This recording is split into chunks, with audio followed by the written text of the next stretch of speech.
વડોદરામાં છેલ્લા 12 દિવસમાં રસ્તે ચાલતા અને વાહન ચલાવતા નાગરિકોના હાથમાંથી મોબાઈલ ફોન અને પર્સ છૂટવીને બાઇક પર ભાગી જવાના ગુનાઓ આચરનારા 3 રેડા આરોપીને વડોદરા ક્રાઇમ બ્રાન્ચે ઝડપી પાડ્યા છે અને ચીલ ઝડપના 8 ગુનાઓનો ભેદ ઉકેલવામાં સફળતા મેળવી છે।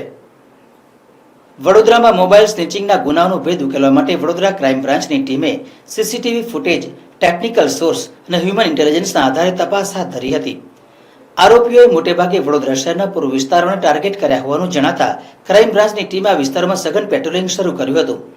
આ દરમિયાન બાતમીના આધારે વુડાથી એપીએમસી માર્કેટ તરફ જતા કાચા રોડ પર નજર રાખી હતી, જ્યાં 3 શંકાસ્પદ ઇસમો બાઇક પર જોવા મળ્યા હતા।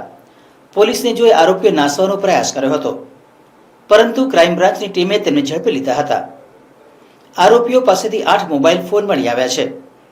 પૂછપરછમાં આરોપીએ જણાવ્યું હતું કે તેમને વડોદરા શહેરના વિવિધ વિસ્તારોમાં રાત્રે રસ્તે ચાલતા અને ટુ વ્હીલર પર જતા લોકોના મોબાઈલ ફોન ઝૂંટવ્યા હતા।